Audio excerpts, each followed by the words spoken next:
ఓం శాంతి. November 3వ తారీఖు 2023 ఉదయం మురళి. ఓం శాంతి. బాబ్దాదా మధువనము. ఈరోజు మధుర మహావాక్యాలు. బాబా చెప్తున్నారు, మధురమైన పిల్లలు, జ్ఞాన యోగాల శక్తితో వాయుమండలాన్ని శుద్ధంగా చేయాలి. స్వదర్శన చక్రము ద్వారా మాయపై విజయం పొందాలి. ప్రశ్న: ఆత్మ ఎప్పుడు జ్యోతిలో లీనమవ్వదని ఏ మాట ద్వారా నిరూపించబడుతుంది? జవాబు: ఇది తయారవుచున్న డ్రామా అని అంటారు. అనగా ఆత్మ తప్పకుండా తన పాత్రను మరలా చేస్తుంది. జ్యోతిలో లీనమైపోతే పాత్ర సమాప్తమైపోయినట్లే. అప్పుడు అనాది డ్రామా అనడం కూడా తప్పైపోతుంది. ఆత్మ పాత శరీరాన్ని వదిలి కొత్తది తీసుకుంటుంది, లీనమవ్వదు. పాట: ఓ బహుదూరపు బాటసారి. ఓం శాంతి. యోగి జ్ఞాని పిల్లలెవరైతే ఇతరులకు అర్థం చేయించగలరో వారు ఈ పాట అర్థాన్ని యథార్థంగా అర్థం చేసుకోగలరు. మానవ మాతృలందరూ ఇప్పుడు శ్మశానవాసులై ఉన్నారు. ఎవరి జ్యోతి ప్రకాశము తగ్గిపోయిందో, కొడిగట్టిపోయిందో, ఎవరు తమో ప్రధానంగా ఉన్నారో వారిని శ్మశానవాసులని అంటారు. ఎవరు స్థాపన చేశారో, జన్మలుగా పాలన కొరకు నిమిత్తమై ఉన్నారో వారందరూ తమ జన్మలను పూర్తి చేశారు. ప్రారంభం నుండి చివరి వరకు ఏ ధర్మాలు స్థాపించబడ్డాయో లెక్క తీయగలరు. హద్దు నాటకంలో కూడా డ్రామాలోని ముఖ్య పాత్రధారులు, రచయిత, డైరెక్టర్, నటులకే అధిక గౌరవం ఉంటుంది. వారికి ఎన్నో బహుమతులు లభిస్తాయి. వైభవం చూపిస్తారు కదా. మీది జ్ఞానయోగాల వైభవం, సౌందర్యం, శోభ.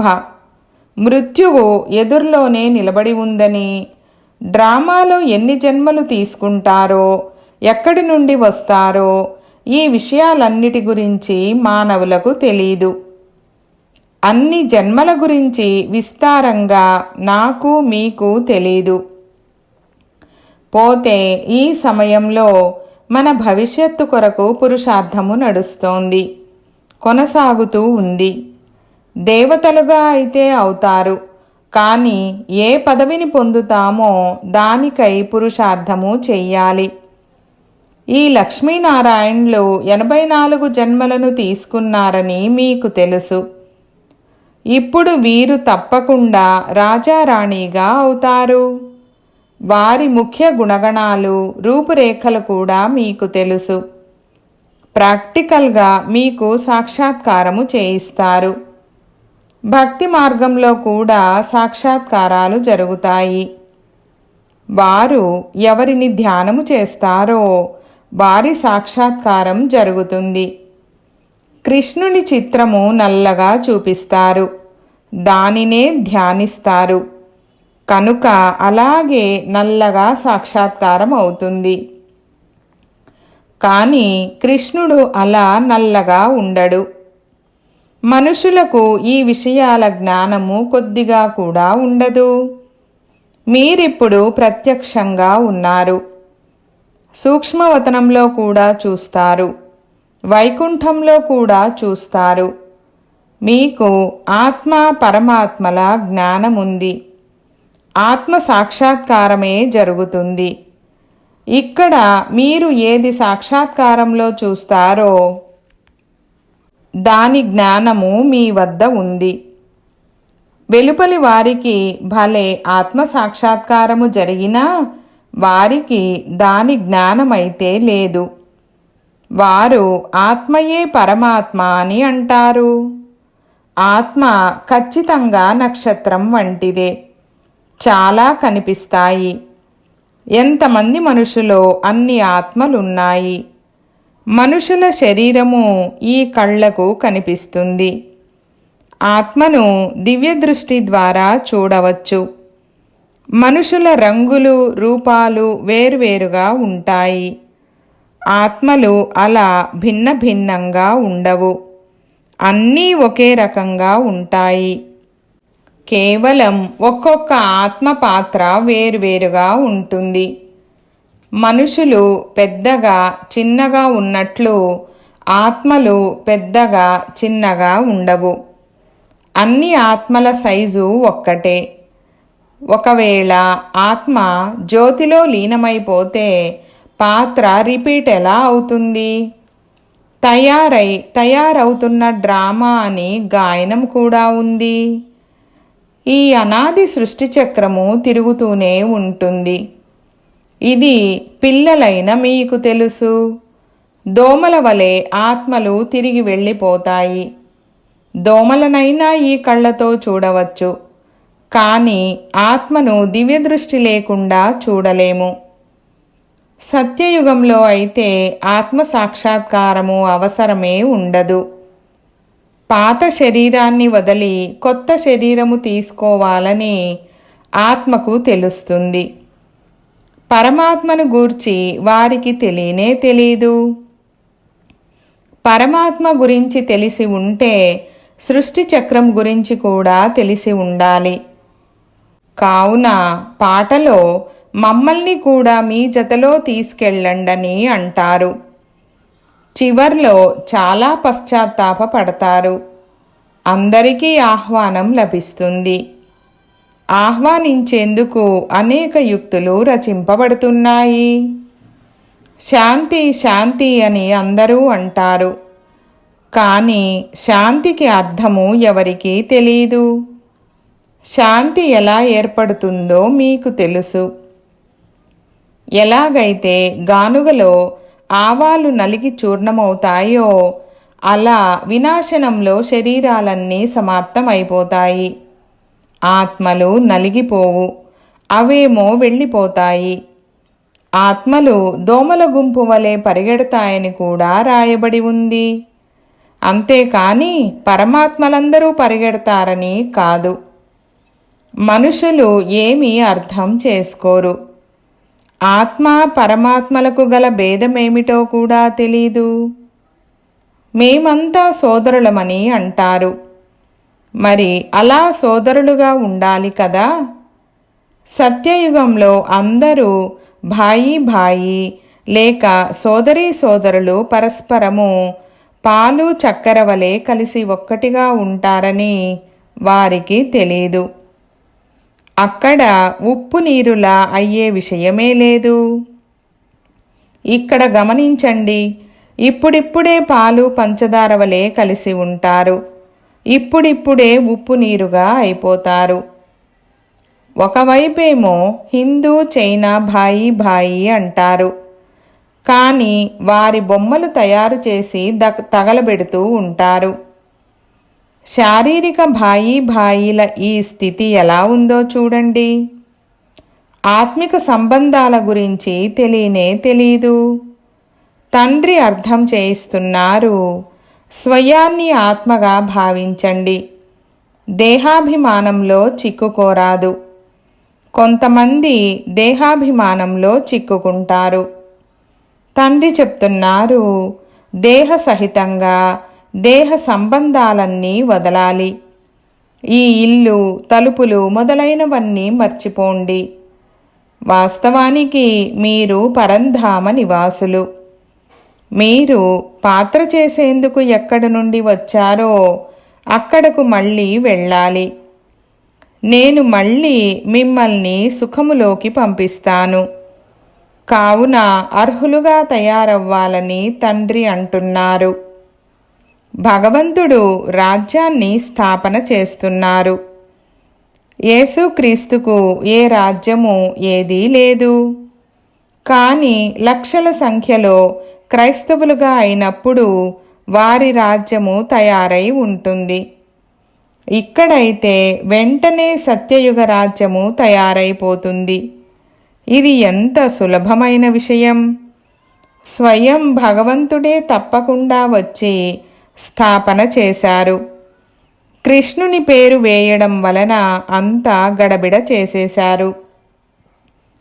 గీతలో ప్రాచీన రాజయోగము జ్ఞానము ఉంది. అది ప్రాయలోపమైపోతుంది. ఆంగ్ల పదాలు బాగున్నాయి. బాబాకు ఆంగ్లము తెలియదని మీరంటారు. నేను ఎన్ని భాషలు మాట్లాడగలను? ముఖ్యమైనది హిందీ. కావున నేను హిందీలోనే మురళి చెప్తాను. ఎవరి శరీరాన్ని ధారణ చేశానో అతనికి కూడా హిందీ మాత్రమే తెలుసు. కావున నేను ఇతని భాషలోనే మాట్లాడతాను. ఇతర ఏ భాషలోనూ నేను చదివించను. నేను ఫ్రెంచి మాట్లాడితే ఇతడెలా అర్థం చేసుకుంటాడు? ముఖ్యంగా ఇతడి విషయం మొదట ఇతడు అర్థం చేసుకోవాలి కదా. ఇతరుల ఎవరి శరీరాన్ని తీసుకోను. పాటలో కూడా ఓ దూరపు బాటసారి నన్ను తీసుకెళ్ళమని అంటారు. ఎందుకంటే తండ్రిని గురించి, తండ్రి ఇల్లు గురించి ఎవరికీ తెలీదు. ఊరికే అసత్యాలు చెప్తుంటారు. అనేక మనుషుల అనేక మతాలు ఉన్నాయి. అందువలన దారము చిక్కుపడిపోయింది. తండ్రి ఎలా కూర్చొని ఉన్నారో చూడండి. ఈ పాదాలు ఎవరివి? శివబాబావి. అవి నావి కదా, నేను అప్పుగా ఇచ్చాను. శివబాబా తాత్కాలికంగా ఉపయోగించుకుంటారు. నిజానికి ఈ పాదాలు నావి కదా. శివుని మందిరంలో చరణాలు ఉంచరు. కృష్ణ మందిరంలో పాదాలు ఉంచుతారు. శివుడు అత్యంత ఉన్నతులు. వారికి పాదాలెక్కడివి? అయితే శివబాబా అప్పుగా తీసుకున్నారు. పాదాలైతే బ్రహ్మవే. మందిరాలలో నందిని చూపించారు. కానీ నందిపై ఎలా ఊరేగుతారు? శివబాబా నందిపైకి ఎలా ఎక్కగలరు? శాలిగ్రామ ఆత్మలు మానవ శరీరంలో సవారీ అవుతాయి. తండ్రి చెప్తున్నారు, ఇప్పుడు మీకు జ్ఞానాన్ని వినిపిస్తాను. అది ప్రాయలోపమైపోయింది. పిండిలో ఉప్పు ఉన్నంత మాత్రమే మిగిలి ఉంది. దానిని ఎవ్వరూ అర్థం చేసుకోలేరు. నేనే వచ్చి దాని సారాన్ని అర్థం చేయిస్తాను. నేనే శ్రీమతాన్నిచ్చి సృష్టి చక్ర రహస్యాన్ని అర్థం చేయించాను. కానీ వారు దేవీ దేవతలకు స్వదర్శన చక్రాన్ని చూపించారు. వారి వద్ద జ్ఞానము లేనేలేదు. ఇవన్నీ జ్ఞాన విషయాలు. ఆత్మకు సృష్టి చక్ర జ్ఞానము లభిస్తుంది. తన ద్వారా మాయ తల నరకబడుతుంది. వారు అసురులపై స్వదర్శన చక్రాన్ని ప్రయోగించినట్లు చూపించారు. ఈ స్వదర్శన చక్రము ద్వారా మాయ తల నరకబడుతుంది. ఈ స్వదర్శన చక్రము ద్వారా మీరు మాయపై విజయాన్ని పొందుతారు. ఎక్కడి మాటను ఎక్కడికో తీసుకెళ్లారు. మీలో కూడా ఏ ఒక్కరో ఈ విషయాలను ధారణ చేసి ఇతరులకు అర్థం చేయించగలరు. జ్ఞానము ఉన్నతమైనది. అందులో సమయం పడుతుంది. చివర్లో మీలో జ్ఞానయోగ శక్తులు ఉంటాయి. ఇది డ్రామాలో నిశ్చయింపబడింది. వారి బుద్ధి కూడా పరివర్తన అవుతూ మెత్తబడుతూ అదుపులోకి వస్తుంది. మీరు వాయుమండలాన్ని శుద్ధపరుస్తారు. ఇది ఎంతో గుప్తమైన జ్ఞానము. అజామిళుని వంటి పాపులను ఉద్ధరించారని రాశారు. అయితే దానిని కూడా అర్థం చేసుకోరు. వారు జ్యోతి జ్యోతిలో కలిసిపోయిందని భావిస్తారు. సాగరంలో లీనమైపోయిందని అంటారు. పంచ పాండవులు హిమాలయ పర్వతాలలో కరిగిపోయారని, ప్రళయం జరిగిందని అంటారు. ఒకవైపు వారు రాజయోగాన్ని నేర్చుకున్నారని అంటారు. తిరిగి ప్రళయము చూపించారు. మళ్ళీ శ్రీకృష్ణుడు బొటనవేలును చప్పరిస్తూ రావి ఆకుపై వచ్చినట్లు చూపిస్తారు. దాని అర్థం కూడా వారికి తెలీదు. అతడు గర్భమహలులో ఉన్నాడు కదా.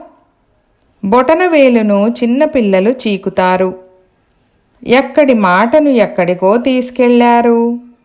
మానవులు వారు విన్నదంతా సత్యము సత్యమని అంటూ ఉంటారు. సత్యయుగము గురించి ఎవరికీ తెలీదు. అసలే లేని వస్తువును అసత్యమని అంటారు. ఉదాహరణకు పరమాత్మకు నామరూపాలు లేవని అంటారు. ఇది అసత్యము.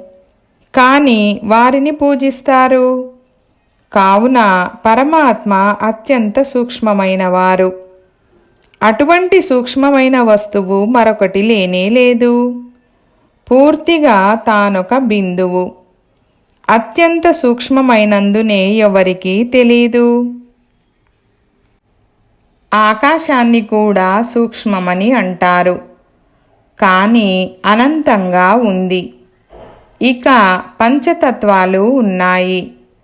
పంచతత్వాల శరీరములో ప్రవేశిస్తారు. ఎంతో సూక్ష్మమైనవారు. పూర్తిగా చిన్న బిందువు.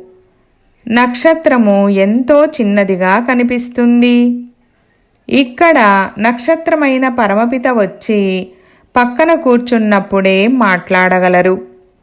ఇవన్నీ ఎంతో సూక్ష్మమైన విషయాలు. మందబుద్ధి గలవారు కొంచెం కూడా అర్థం చేసుకోలేరు. తండ్రి అత్యంత మంచి మంచి విషయాలను అర్థం చేయిస్తున్నారు. డ్రామానుసారము కల్పక్రితము ఏ పాత్రను అభినయించారో దానిని తిరిగి అభినయిస్తారు. బాబా ప్రతిరోజు వచ్చి కొత్త కొత్త పాయింట్లను వినిపిస్తారు. కనుక కొత్త జ్ఞానాన్ని తెలియజేస్తారని పిల్లలు భావిస్తారు. కనుక జ్ఞానము కొత్తగా ఉంటుంది కదా. కావున ప్రతిరోజు చదువుకోవాల్సి ఉంటుంది. ఎవరైనా ప్రతిరోజు రాకుంటే స్నేహితుల వద్దకు వెళ్ళి క్లాసులో ఈరోజు ఏం జరిగిందని అడుగుతారు కదా. ఇక్కడ కొంతమంది చదువే మానేస్తారు. ఈ అవినాశి జ్ఞానరత్నాల వారసత్వము మాకు వద్దని అంటారు. అరే, చదువు మానేస్తే మీ గతి ఏమవుతుంది? తండ్రి నుండి వారసత్వమేం తీసుకుంటారు? వారి అదృష్టంలో లేదని అర్థం. ఇక్కడ స్థూలమైన ఆస్తి మాట కాదు. జ్ఞాన ఖజానా తండ్రి ద్వారా లభిస్తుంది. ఆ స్థూలమైన ఆస్తిపాస్తులన్నీ వినాశనమవుతాయి. దాని నశ ఎవ్వరూ ఉంచుకోలేరు. తండ్రి ద్వారానే వారసత్వము లభిస్తుంది. భలే మీ వద్ద కోట్ల ఆస్తి ఉండవచ్చు, కానీ అది కూడా మట్టిలో కలిసిపోతుంది. ఈ మాటలన్నీ ఇప్పటివే. అందుకే కొంతమందిది మట్టిలో కలిసిపోతుంది, కొంతమందిది అగ్నిలో కాలిపోతుంది. ఇవన్నీ ఇప్పటి విషయాలే. ఇవి తర్వాత వాడుకలోకి వస్తాయి. ఇప్పుడు వినాశనం కాబోతోంది. వినాశనం తర్వాత మళ్ళీ స్థాపన. ఇప్పుడు స్థాపన చేస్తున్నారు. అది మీ రాజధాని. మీరు ఇతరుల కొరకు చేయరు. మీరు చేసేదంతా మీ కొరకే. ఎవరైతే శ్రీమతమును అనుసరిస్తారో వారు అధిపతులుగా అవుతారు. మీరు నూతన విశ్వంలో నూతన భారతదేశానికి అధిపతులుగా అవుతారు. నూతన విశ్వమనగా సత్యయుగము. అందులో మీరు అధిపతులుగా ఉండేవారు. ఇప్పుడిది పాత యుగము. మళ్ళీ నూతన ప్రపంచం కొరకు మీతో పురుషార్థాన్ని చేయిస్తారు. ఇవన్నీ అర్థం చేసుకునే ఎంతో మంచి మంచి విషయాలు. ఆత్మ పరమాత్మల జ్ఞానము ఆత్మ స్వయమును గురించి అనుభవంతో గ్రహించే జ్ఞానము. స్వయానికి తండ్రి ఎవరు? ఇవన్నీ నేను ఆత్మలైన మీకు నేర్పించేందుకు వస్తానని తండ్రి చెప్తున్నారు. ఇప్పుడు ఆ తండ్రి ద్వారా తండ్రి ఎవరో తెలుసుకున్నారు. మీరు నాకు అపురూపమైన పిల్లలు. కల్పము తర్వాత మళ్ళీ వారసత్వము తీసుకునేందుకు వచ్చారని తండ్రి అర్థం చేయిస్తున్నారు.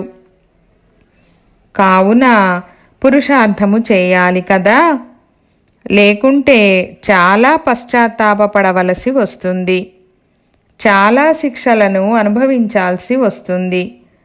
నా పిల్లలుగా అయి చెడు పనులు చేసేవారి విషయం అడగవలసిన పనే లేదు, చాలా దుర్గతిని అనుభవిస్తారు.